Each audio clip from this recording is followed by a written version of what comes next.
It's been 322 days since Zion played in an NBA game, and all signs are pointing to wait a little bit longer, or perhaps much longer. Ramona, when will we see Zion Williamson return to the court? Will it be this season?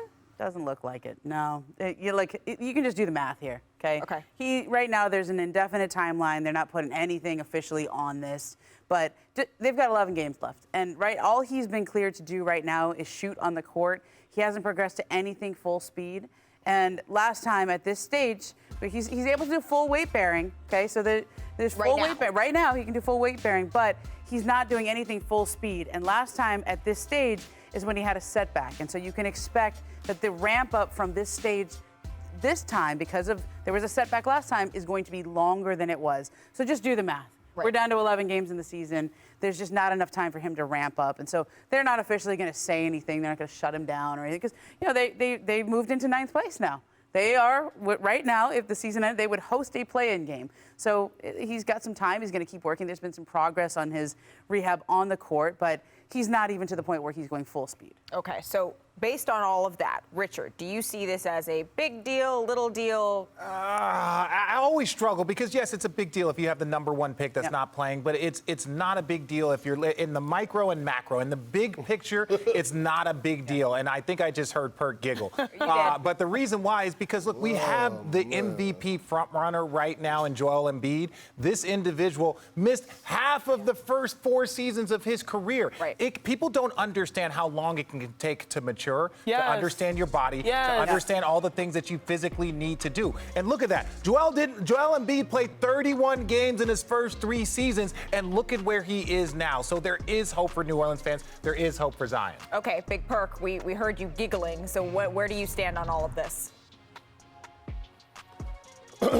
I think it's concerns. One, because we don't know the mindset of Zion Williamson. We knew the mindset of Joel Embiid coming out of college. Like, everyone knew that he was a hard worker. We heard reports about him losing weight even when he was injured. We heard about how they couldn't keep him out of the gym, how they couldn't keep him out of the locker room. He never parted away from the team. At least we saw him on the bench when he wasn't playing. So that's a bad comparison. But here's the thing.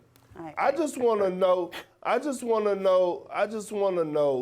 when are we going to actually be able to hear from Zion? As a number one. No.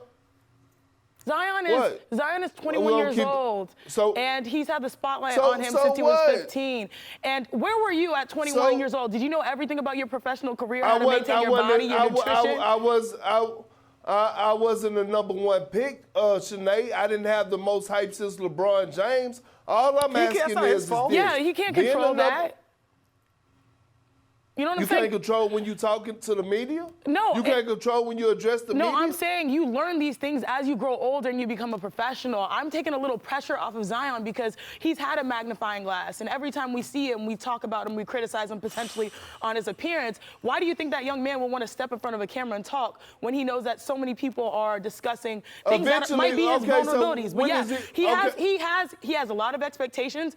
I think that, it took me, I'm just now 30 years old. It took me about 5-6 years to become a veteran and know what I was doing. This young man did not spend 4 years in college to figure things out and say, all right, this is a system that works for me. He showed up, and when he stepped on the court, he delivered. He needs some time to figure himself out, and I think it's good that they're respecting these final 11 games to put himself in a great position for next year. But go on, big bro. Chiney, you don't have to go, I didn't spend a year in college, but I didn't duck from the cameras either, and I wasn't a #1 pick. Listen, see, this is the problem that I have with a lot of people.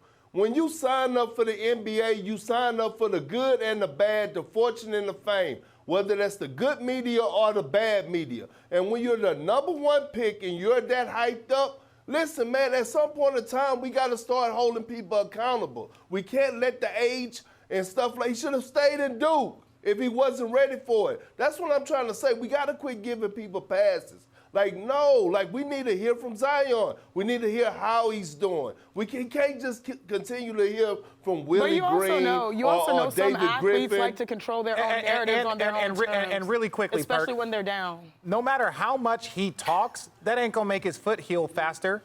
Him talking ain't going to help him get back on the court. That is selfishly what the media wants. That is selfishly. See, no, that's what we want. No, that's what we want. We want to hear from him. That is not going to impact his play. Look, that is not going to impact anything, in my opinion. Given the entire circumstance in which he's in right now, I'm not surprised that he's not in front of the media. I am not surprised at all. But there's a not being surprised can be over on this hand, and you can look at some of the folks around the league. I'm looking at Steph Curry, who provided his own injury update. Part of that, though, is the culture of the organization. That's the culture that someone like Raymond Ritter has built within the Golden State Warriors, and the culture of accountability. The culture in New Orleans around Zion Williamson, it's still being developed. But so far, there hasn't been that culture of accountability that exists within the Warriors. So yes, Perk, I agree with you. It would be nice to hear directly from Zion.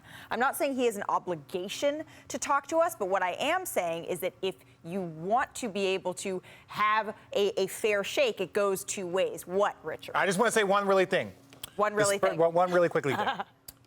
Kawhi Leonard and the Spurs organization, the Spurs historically, Kawhi Leonard. You don't ever hear from Kawhi Leonard. But what we happened haven't heard when he from went to Kawhi. Toronto? I understand. What happened when he went to What I'm Toronto? saying, no, but we can't talk. We can't discount. We can't talk about one year in Toronto. But he won that championship after he figured things out. My point is that overall, we did not hear from Kawhi during his injury. We haven't heard from Kawhi yet this year. So that's what I'm saying. So don't sit here. He can point. Zion Williamson can point to other people and say that man's not talking to the media during his injury. Should that be the standard? Should the standard be transparency? The standard should be transparency. Kawhi Leonard wasn't a number. But he was a Finals MVP. He was a Finals MVP. I don't care about number one. He did do a couple of media sessions during the game. Not a lot, but a couple. He didn't say anything, but he didn't say anything. We back. That's the one thing we can agree on. We back. Thanks for watching ESPN on YouTube. For live streaming sports and premium content, subscribe to ESPN+.